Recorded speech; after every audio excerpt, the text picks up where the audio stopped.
Gaming Trend Wars 2025 Reality versus 2026 Game Changers. Welcome everybody. Swedish? Yeah, okay. So we use mic, so they know that this. Thanks for joining us today. And I will jump right into the topics. I hope you guys enjoyed the show. And let's discuss the trends that we hope to see next year. This year, there was a lot of discussion about markets fragmentation, about raising taxes, about regulation.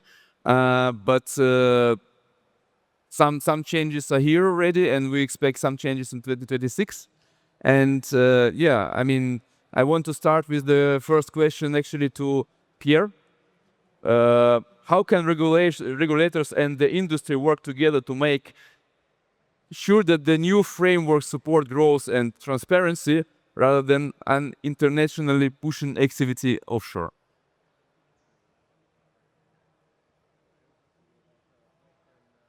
You can hear me well?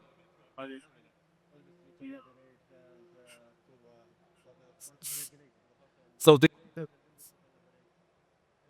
That's how the industry can collaborate better. The question about regulators and the business and the industry, how we can be sure that this cooperation can be fruitful and can basically not pushing business to make it offshore, but to make it in the regulated space. Yeah, exactly. I mean, I think first and foremost, the best way to run a business in general, I'm sure you know this as well, Ivan, is, it's a lot more better for your own business as well as others and the industry as a whole if we collaborate together rather than trying to tear each other down. You know, we work a lot in the US, for example, and the Americans are very, very good at coming together as industries to collaborate for the better of the industry. So the American Gaming Association in the US is a strong coalition of the entire industry, not only online, but obviously land-based from where the AGA comes from. The AGA have managed to basically accrue all the major stakeholders in the American gambling ecosystem in order to lobby for a better industry. And it's worked in the US, you know, for the most part.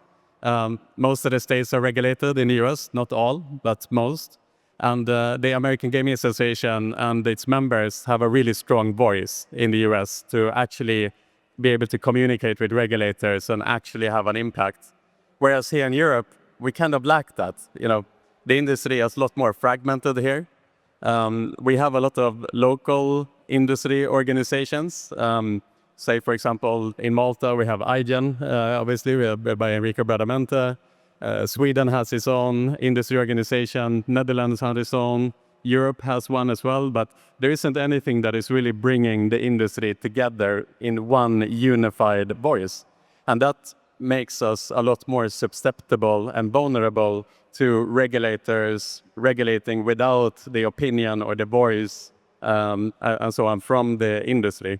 So I think as a starting point, we should recognize as an industry that coming together, opening the door to one another, even if we are competitors on a day-to-day level, is perhaps the only way where we can actually be able to communicate to regulators and get our voices heard as an industry. But do you think we are coming into this cooperation next year between regulators and like associations or businesses in Europe or not really? I mean, will be it's a good trend, or we see probably maybe even opposite trend here? I mean, I think I've been mentioning this for years now at this point, and there still isn't any organization or anyone who is really trying to unify the industry in Europe in this regard. Like I said, we have some really good industry organizations that are doing really great job on their own, but they are underfunded. They don't have enough resources. They are operating mostly locally, and they operating with very kind of small momentum and so on and so forth. And I still haven't seen in my years of the industry on a wider scale an organization that is trying to unify the industry. I think the land-based side in Europe is a lot better organized. And as a result of that, we don't really see that big of an assault from the regulators on the land-based sector as we see on the online sector.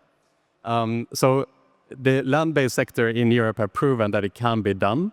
But I think we are just waiting from an online gambling perspective in Europe for someone to actually, put the foot down and actually unify the industry. It takes a lot of work. It takes, the right person. It takes the right organization. It takes the right companies to come together. It's not going to happen overnight, but it is possible. But I haven't seen anything to date. So that's Maybe Malta is one good point or hub potentially for this organization, coming from the basically back in the days being MGA regulated, one of the first in Europe, and coming into some hub that can influence or lobby or help the regulators be in that shape that we expect as a business they should be. Yeah, no, I mean, a starting point to make this happen would be to gather the leaders of some of the biggest companies together.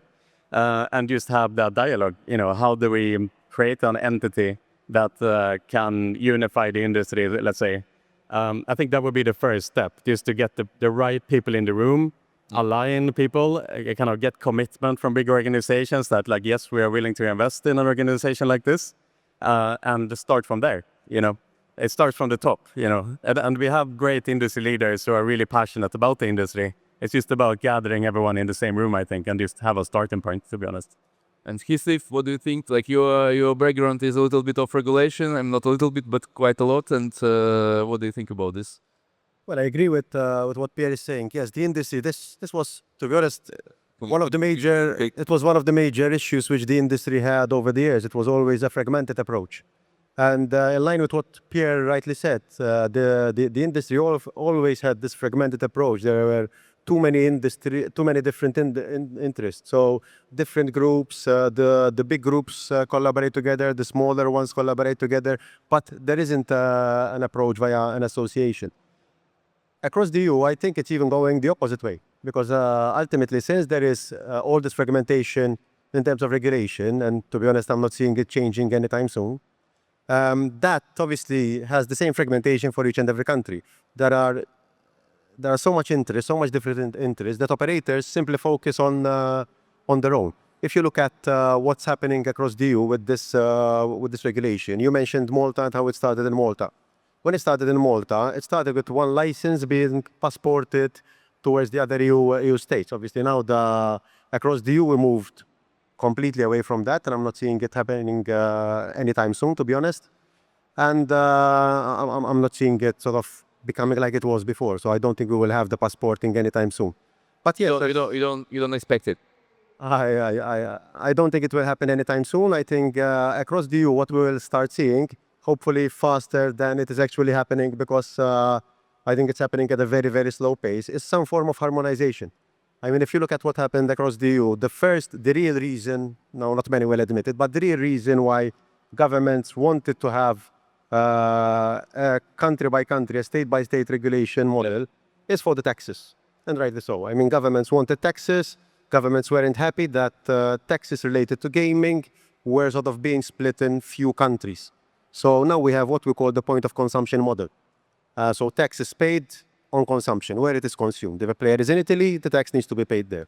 And I don't think that model will, in any case, move away. And I don't think anyone is now debating that model. That model is there to stay. And for the foreseeable future, I would say even forever, I think that the tax model for gambling across the EU will remain the state by state. So if your players are based in Sweden, in Italy, in France, you will pay tax there. And that's, to be honest, it's fair as well. So it is fair. But now that was achieved, now that the tax is being paid in the country where the product is being consumed, why don't we start now regulating or considering some form of harmonization? Now the problem was solved. It doesn't mean that we need to have harmonization, because sometimes when you talk about harmonization, you'll find those who think, okay, but you want to go back to the model where tax is paid in one particular country. No, we can forget about that model. That model is not even something we're discussing. So tax will still be paid in each and every country. But now that is sorted, that box has been ticked. So why don't we now start discussing, no, the problem was removed. Why don't we now start discussing how the same European citizens should be protected? Now, there are some forms of some initiatives. I'm not sure if you followed what EGBA was pushing when it comes to the reduction of harm. that's a step. So there is fine. Obviously, it will still need to go through the formal EU process, but that's a start. At least we are starting. There is some form of harmonization on technical standards, some form of harmonization on the reduction of harms. But I mean, we can do and we should do more and faster. Why should it take us so long? I mean, we have this fragmented approach across the EU, whereby operators, to be in line with the different regulations across the EU, they are spending more money on compliance than spending on the product. And that's why you start having then the illegal operators rising. Because if you have the legal operators, the properly regulated, one getting all the fines. So because ultimately, if you are not regulated, you don't get fines. So we are in a situation whereby it doesn't necessarily pay for someone to be properly regulated. And that's not good. Because if you are regulated, you get the fines from the regulator because you have a regulator who is focused with a team of 50, 100, 200 employees focused on all the licenses. So you will get the fines. You need to pay the compliance costs. You need to be in line with all the regulations, in line with all the updates. But then at the same time, if you are not regulated, if you are operating illegally, you don't need to be in line with anything. You do not get fines. So that, in my opinion, is coming because of the issue we have, this fragmentation of regulation. But if we have one common model, like, I mean, there have been a number of directives across the EU. There is a directive on AML, for example, the payments directive. So there are a number of directives. If we have something similar for gambling, why shouldn't we have? A tax will, in any case, be paid on consumption. Nobody's disputing that. But for an operator to operate across the EU, it is becoming a nightmare, unfortunately. But well, I mean, as I understand that we don't see the trend that we move into the direction next year at least, right? So passportization and all this stuff, it's not happening next year. But we see from our surveys from 2024 to 2025 a steady shift into perception of accepting like the regulating environment from the people that participated in this survey. And we've got last year 6.06 against this year 6.36 like a ratio. So it means that and sometimes above 7. It means that kind of we see a more regulators and industry or only industry coming together or understanding maybe better the law, the regulation. So it's kind of going into the right direction. Like I hope.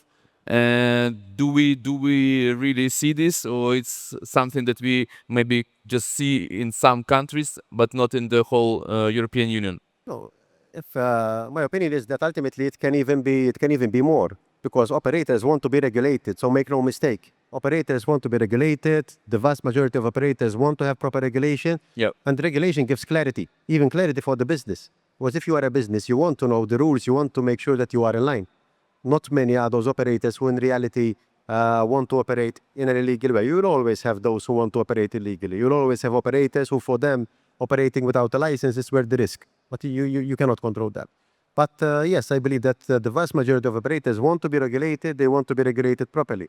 And so if we make it easier for operators to be regulated, we will have even more. So your score there, your KPI will be even higher, because 100% that the regulators, the operators want to be properly regulated. No doubt about that. Pierre, what do you think? Like, are we coming closer next year?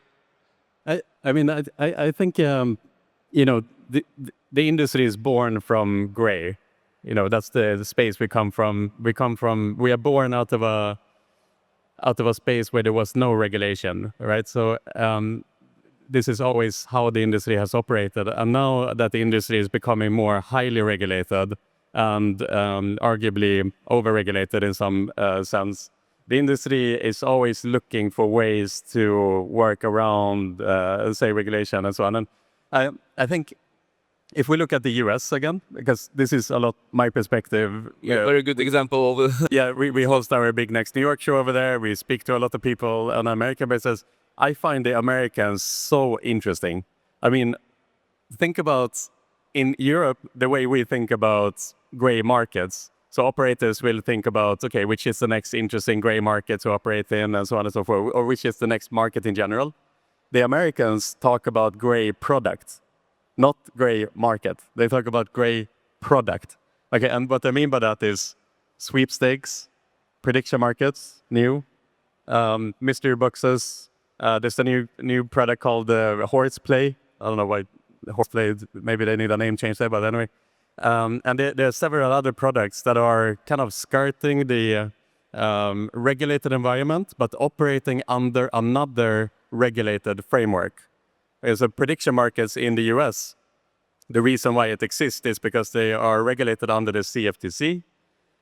They pay no taxes, and they are able to operate federally, right? So in more or less in the entire United States. Now it's legal challenges. Sweepstakes. It's not like it is unregulated. There is a regulatory framework for sweepstakes, and someone figured out that if you tweak the sweepstakes product a little bit, you can offer a gambling-like product. Yep. Same with prediction market. Prediction market is supposed to be, betting on futures, stock bets. Will DraftKings go up or down in the next 1 month and on the stock market? But someone figured out that you can create a very sports betting-like product using the prediction market's legal framework. And what I think is going to happen if we now bring it back to Europe is, why are we not trying to be creative in looking at perhaps other regulatory framework to offer skill-based gaming, for example, also sweepstakes? There are... Actually, I mean, may I interrupt you? You mentioned already the sweepstakes and social casinos, and it was a trend last year. So basically, in our reports, we saw this as a big trend coming this year, sweepstakes. But okay, yeah, super interesting. Yeah. But do we expect to see this next year? And what do you think? In America and US, there are some movements right now to basically counter this kind of regulation or gray area, but exactly, we don't see it in Europe at all. We see some social casinos here, but no sweepstakes at all. What do you think about this next year? It's such an obvious opportunity for European operators to look at other legal ways to offer gambling-like products in Europe, just like the Americans have done. And if we now think about, okay, how will that impact regulation? I think what is happening right now in the US is super interesting again with prediction markets. I mean, Polymarket rose from nothing, raised $2 billion in the last few weeks on an $8 billion valuation. Kalshi, hundreds of millions of euro raised, also multi-billion euro valuation.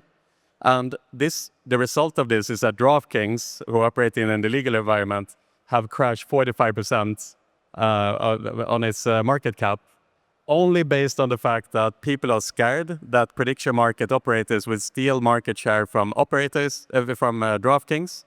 And what will naturally happen when DraftKings goes to regulators and speak to regulators and say, you cannot tax us more and punish us further, because here are the prediction markets that are rising super fast with multi-billion-dollar valuations.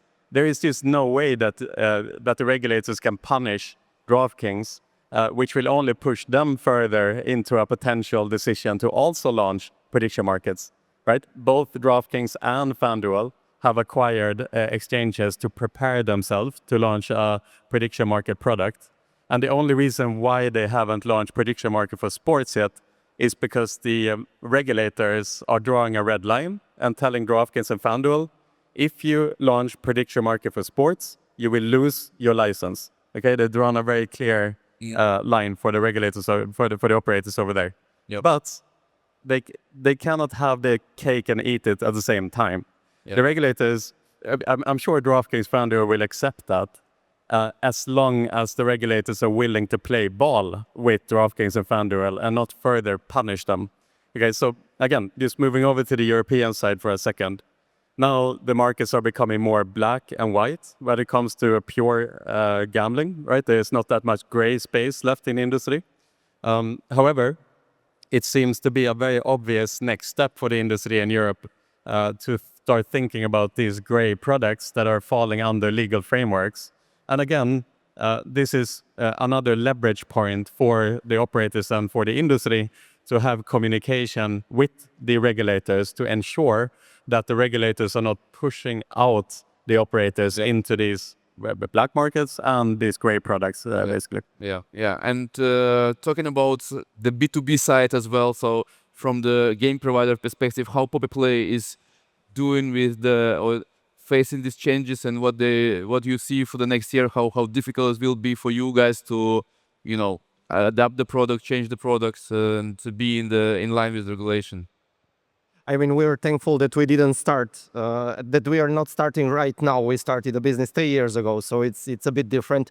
But just to continue to what Pierre was saying, I believe there is one aspect that we do not talk about enough when it comes to regulation, and that's people for moving from one side to the other. I believe now the sides are much more connected and the knowledge is being shared between the sides. And now even more than ever, operators also understand how they can lose regulators understand how they can lose operators or game providers because of pushing for some things that are not timely done, or because the deadlines are too harsh, and so on and so on. Because no one, especially in the companies that are starting, that are in the stage of being small or medium-sized businesses, where they cannot afford to stop the business in order to accompany everything that the regulators are asking for. So kind of there is now, I believe, a better mix and a better understanding between the sides, and that comes informally by the people for switching sides and are sharing how it is to be in someone else's shoes.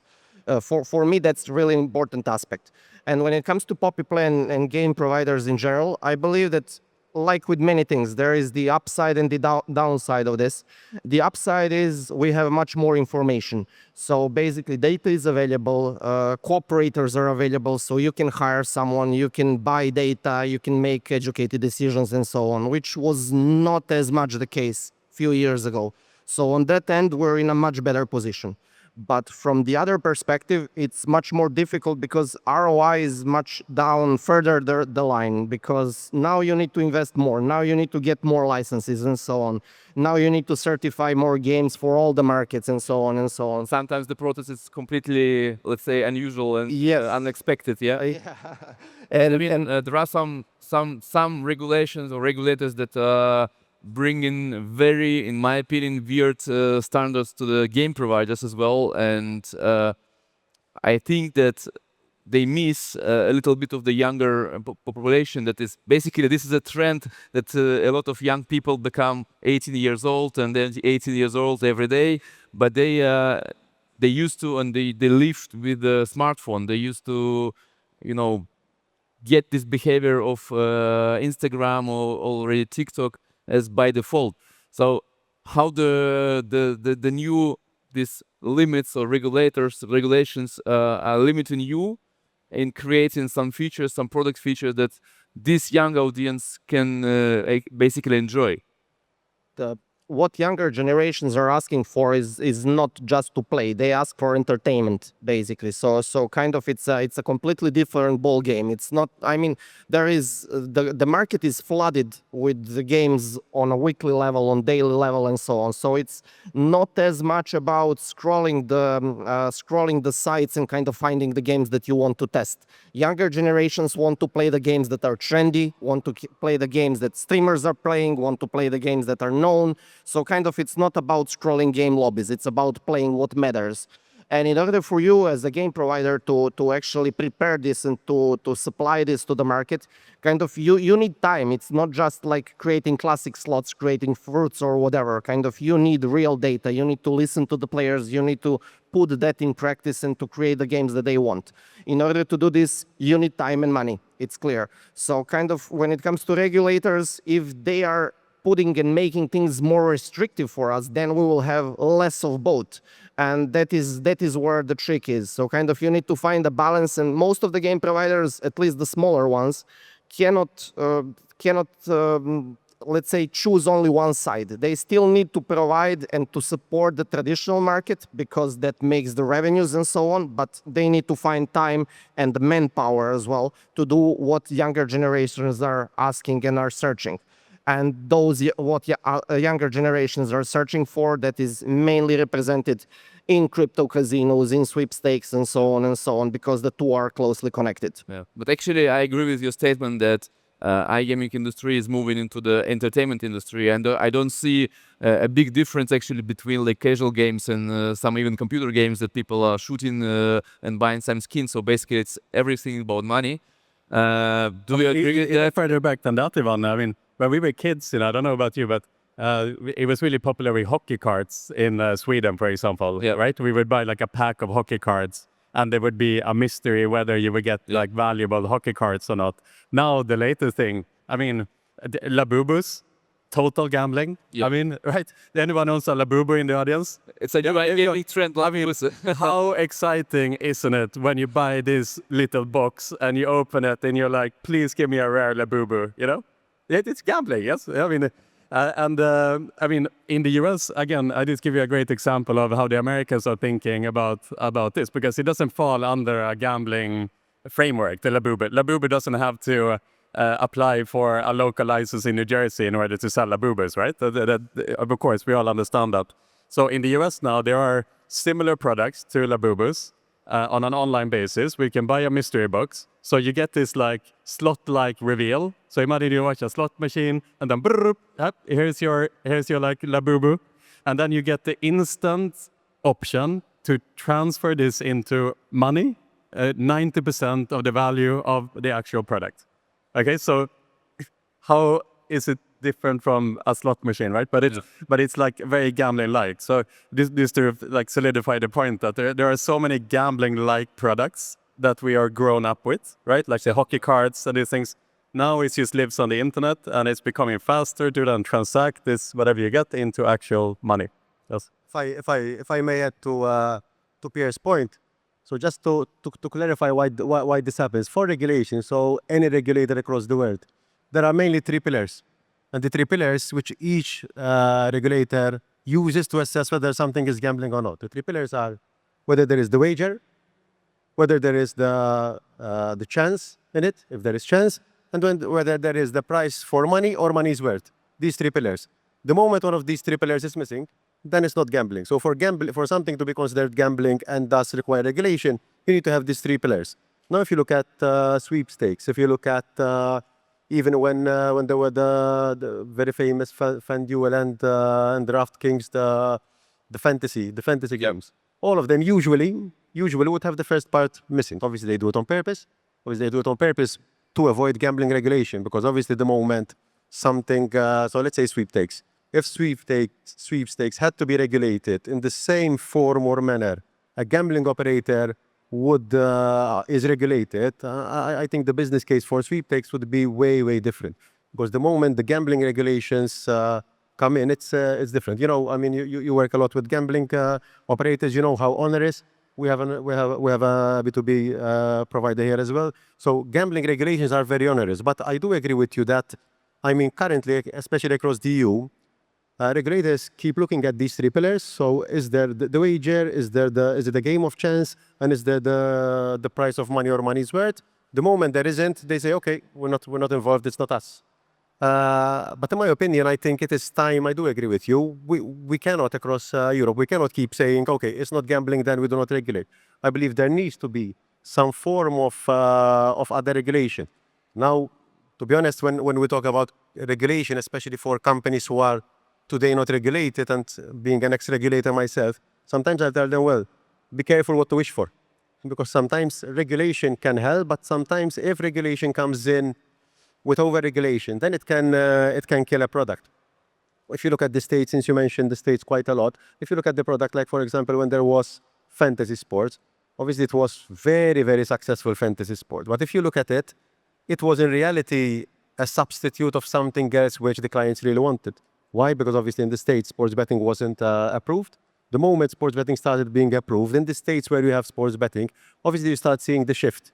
Because in reality, people want to have the real sports betting, but in the absence of that, obviously DraftKings, FanDuel and other operators were very clever to come up with something which, let's say it was mimicking sports betting, but it was not exactly sports betting, and they were able to do it without regulation. But I do agree with you that there are these models for younger generations, and if we try to regulate them with the existent models, sometimes some regulations, I don't know, I will not mention any countries in particular, but sometimes I look at regulations of particular countries and they need to, some regulators need to approve each and every game. Now, when we approve each and every game, and some of the regulators take so much time to approve, I mean, with an industry like the gaming industry and many other industries, but here we're talking about the gaming industry. By the time that game is approved, you need to issue version 2, 3, 4, 5 of that game, because ultimately the industry goes so fast that if you try to regulate and control and approve each and every game, I mean, you're gonna stop innovation. That's why we always say, but some regulators do it, some others don't. You need to have objective-based regulation. You cannot have prescriptive regulation. You cannot sort of control exactly each and every feature of each and every game. You need to regulate on outcomes. You need to agree even with and communicate what the outcomes you want out of this particular game, how it needs to be done, but then you cannot go into the detail of each and every game. Because by the time you approve it, I mean, we have a B2B operator here. I mean, he knows exactly. By the time it gets approved, the game, it's already, I wouldn't say obsolete, but number of features would potentially require an additional approval. It cannot work that way. But since we are talking about also the trends like for next year, the last year a big trend was also like crypto casino and crypto gaming as well. I think it's about entertainment because the crypto casinos and crypto ingestion space allowed us to create more entertainment, more entertaining content and more flexible content rather than some regulators allow game providers to do this. Do you think this trend or this idea like of crypto casinos will still be there, or we shift to basically different stuff? I mean, the interesting thing with crypto, like the most up and coming prevalent crypto casinos today, are that the entrepreneurs behind the companies are not from our industry. Look at a company like Shuffle. I don't know if the audience is aware of Shuffle, super fast, up and coming a crypto casino that is run by Noah Dummett. And before he ran Shuffle, he was one of the top level people of FTX, right? He worked with FPF before that whole empire collapsed, right? And they come in with a completely different attitude. Same goes for Robinhood, that are now launching prediction markets that are entering the gambling space. Crypto.com that are launching prediction markets that are now entering our space. They come in with a very different mindset. Because, so like the crypto world, the whole foundation of like the typical crypto native person is this like degen mindset, buy meme coins, hold on to them, all or nothing. That's a whole culture around crypto, right? Exactly. So the way they come into the industry is more like, I mean, for us that comes from a gambling background, it goes a bit too far, right? They are like, total personal freedom. People should be able to bet on whatever they want and how much amount they want. This is what Vlad Tenev, the founder of Robinhood, publicly traded company, says publicly in interviews when he talks about prediction markets, then that people should have the ability to do whatever they want with their money, right? That's his like very hardcore opinion. Like if Jason Robbins of DraftKings or Pontus Lindvall of Betsson would say that in interviews, I mean, he would be crucified, right? Like that is not the culture that we come from, and so I think at the end of the day, like whether it's right or wrong, that's opinion. I think the native crypto casino founders like Noah and those guys of Shuffle, they are much more in tune with their own customers. I'm not saying it's right to have that mindset. I'm just saying they are speaking their language. They are speaking the customer's language. There is a new crypto casino here that is called Duel. They are exhibiting here as well, and they are like, their tagline is like the first casino that gives a fuck, and they offer 100% RTP on some of their games. I don't know if anyone have seen this, but check. I think the domain is duel.com or something like that. Read their like FAQ and how they write and how they communicate. It's like a degen crypto person have written their FAQ. Yeah. Okay, they're speaking the same language as their customer. So basically, we're talking about freedom and liberty coming together with the crypto casino because it's like a free world and we need. Yeah, but I think the point is like in some of the more established iGaming traditional companies in our industry, we have lost touch with the customer. And far often than not, we'll see almost like gambling company thinking gambling is bad. They're so detached from the customers that being a gambler is something that is seen as something negative or something. It's very surprising and shocking to me sometimes, because I think a lot of people that come into the industry, and the industry wants to be seen as like, like we want to be on a high horses and so on. Sure. I mean, we are gambling. It's okay. Yeah. It's a fun activity. We enjoy it. Sometimes we go a little, we can be a detergent. It's okay. But we've lost touch there. And I think the crypto people are a bit more native to that. So before we wrap up this session, I would just ask you like a very short lightning question, like lightning answer. It could be about the regulation, could be about the product, it could be about everything. Like, what will be the 2026 game changer in our industry, in iGaming industry? I tell you what I hope. My hope. I wouldn't say 2026, but I hope there is some form of faster discussion about harmonization across the EU at least. I'm not so hopeful, but we'll get there one day. Cross fingers. Pierre, they enter a great product in Europe. Better games, more entertaining product, and exclusive products as well. Thank you, guys.